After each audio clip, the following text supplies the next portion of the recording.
Hello and welcome back to Resident Evil 4, the remake, brought to you by Rocky Rabbit Commentaries.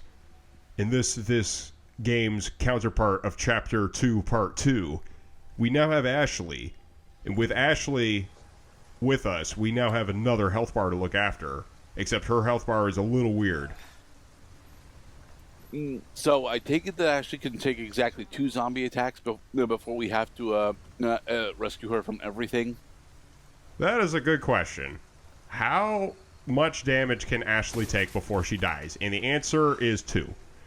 The first time she takes damage, she goes down to her knees and is vulnerable.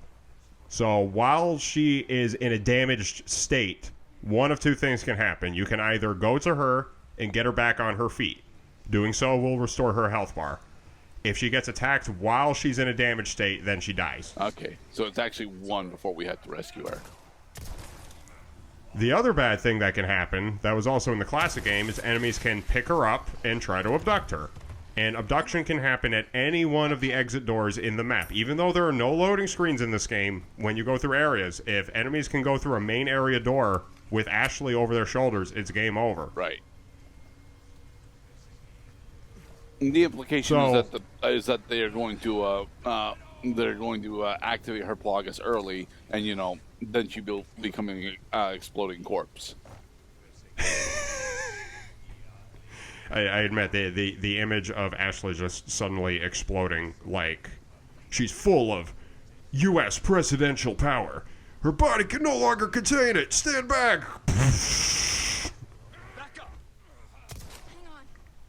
It's the power of freedom, baby!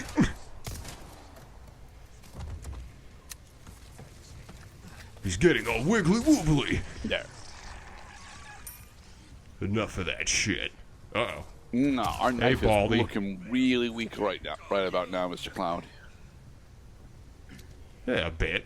Unfortunately, I don't have any spare knives in my inventory. Get camera.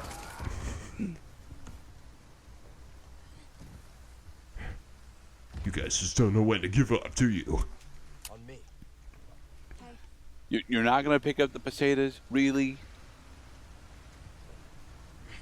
Okay, there we go. I'm definitely going to catch a cold. You'll be fine. You can't. Come on. I got enough shit to worry about. Now I gotta wonder if you're gonna get me the sniffles. You're not going to catch the sniffle from the small amount of rain that's out here. Mostly because there's enough fire to keep most of us mostly dry. There's a game clock going on, and I can see this game clock every time I go to a typewriter. Like, even if it takes me 12 hours to go through this area in the dead of night, time is standing still. There is no time here. It's just night. Because it takes time for disease to set in.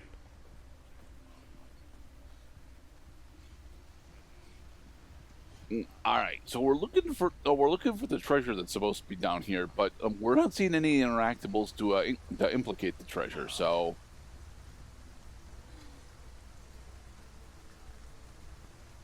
this game,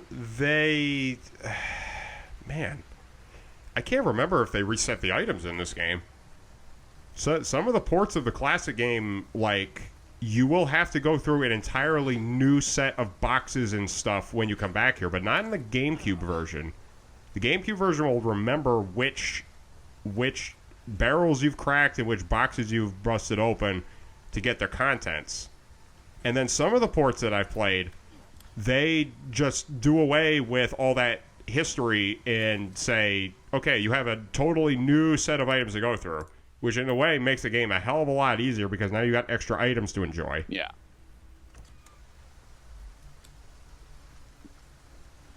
All right. So now we need to go find another small key. Keep your eyes peeled. Like an orange peel. Mmm. Juicy orange. Does Ashley know what scurvy actually is? Got it. No. Okay. Mr. Gurdett. Nobody knows what scurvy is. I need you to open it from the other side.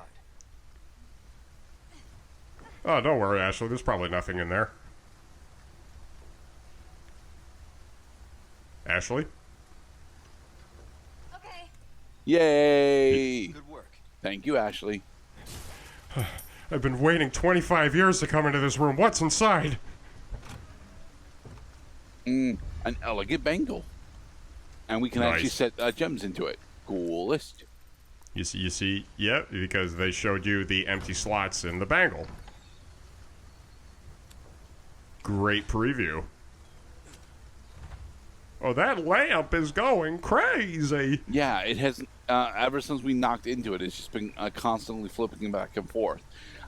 Is that a bug with the RE engine? Is it just not actually programmed to deal with pendulum objects?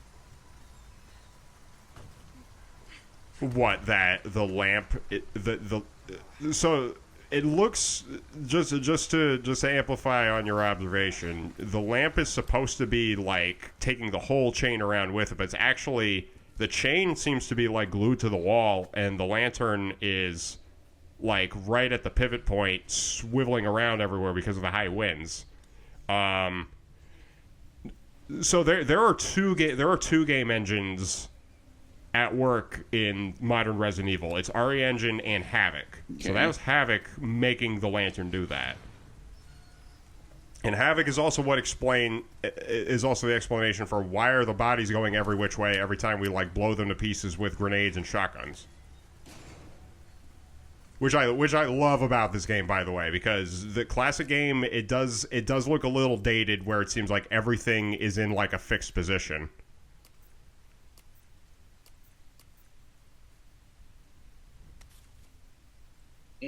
Yes, Mr. Cloud. We picked up the word quest last part, and we're right next to where it's supposed to be. So Tune in the next episode and find out, does Leon put the dog down? Okay, you're good. Okay. If you're not sure what the verbal cues mean, pay attention to the icons in the bottom right corner of the screen to see what is Ashley's current command. No, the dog. Past Cloud is approaching through here slowly because he doesn't know where the wild dog is. Like, is it inside the manor or is it outside? it's not going to be inside the manor. If it was going to be What? inside the manor, it would be snuggling up on the bed. But it's a Plagas monster, so it doesn't care about comfort like that. All it wants is blood. Okay, so I reckon I gotta go through that door right there in order to go find the Savage Mutt. And you could see the strong threat icon as indicated by the monster face on your map. And that monster face was put there as soon as you picked up the quest to defeat the strong enemy. There are a couple strong enemy contracts in this game. This is just the first one. Okay. Yes, we already read that. Maybe it's in here.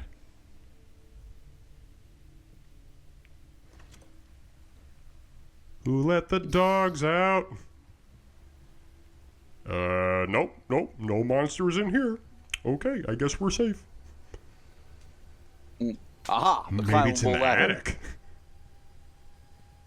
Maybe they want to lure Ashley and I both into a deadly trap. A great way to punish people for using piggyback.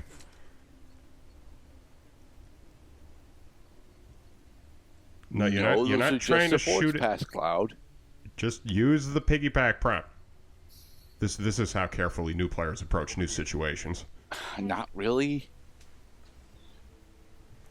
I'll have you know that I was very careful. Well, she wasn't.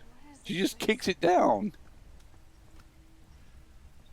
These boots were made for walking. Hoot, hoot. Now, is that a living owl, or is that just a, I guess it's just an owl statue. Yellow herb. What exquisite taxidermy. And some more pesetas. Another box to slash open. A lot of garlic up here. The long-awaited ironworks from 1992. 13 years before this story takes place. Problem, of So course, the- being is that that this isn't really a mining town. So, ooh, a chessboard. King me. Yay. Oh yeah, that's right. That the elegant chessboard. That was a treasure in the game. We can't get this one. It's just letting us know, hey, this is a game. And that's a game too. And you're the player.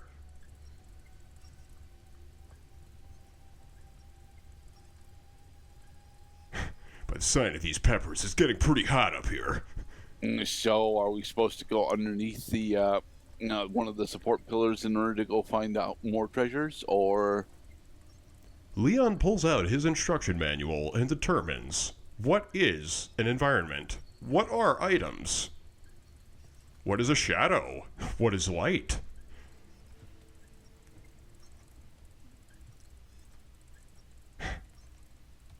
Ashley, you're going to need to be patient.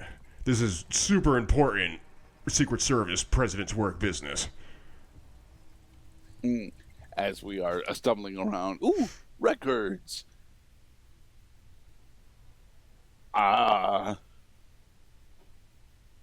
That's not how fishing works. Huh.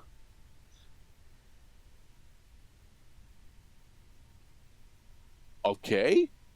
I mean, if we moved the fish farm from the lake that the ironworks was using, sure. The microcosm of the Industrial Revolution.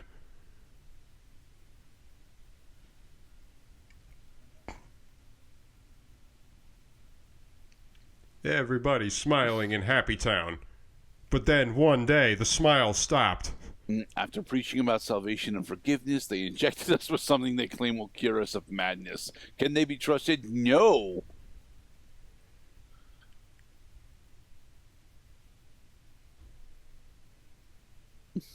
So that means, based on the timeline of events, all of this stuff started happening in the village only about 12 years before this story takes place. Yeah, like mid-93. Because they led me to believe, playing the classic game, that, like, this has been happening for, like, generations. Oh, There it is. No, not the machine gun. welcome to Duloc. It's a...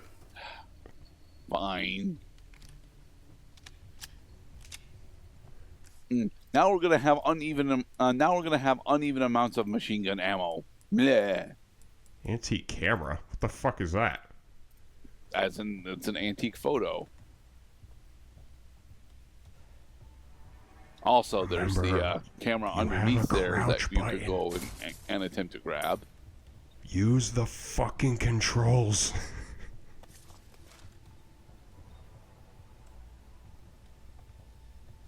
The irony. I'm looking for a camera.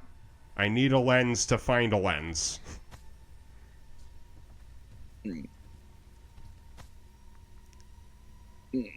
And that's Sadler's father, right?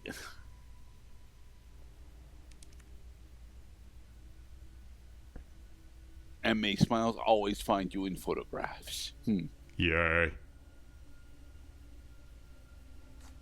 So this is Vitores Mendez's father. Okay. Because village chief, it tends to be like an inherited position in a lot of traditional communities. Okay. Now we can get the antique camera after we go read More records. literature.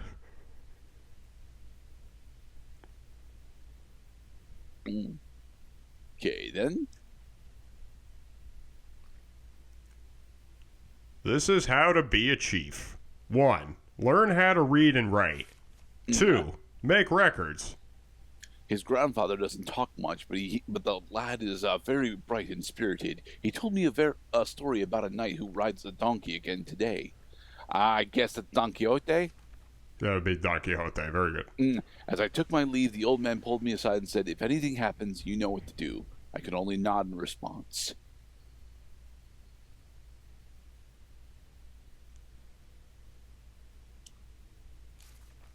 Everyone stood around the cabin and watched it burn to the ground. The boy looked on without saying a word. Even as dawn broke, he didn't move a muscle. The next day, he was gone.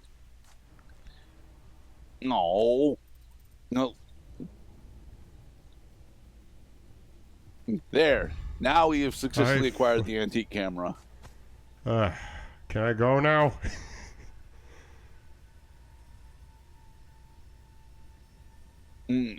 Antique camera, antique photo. Yes. Yeah.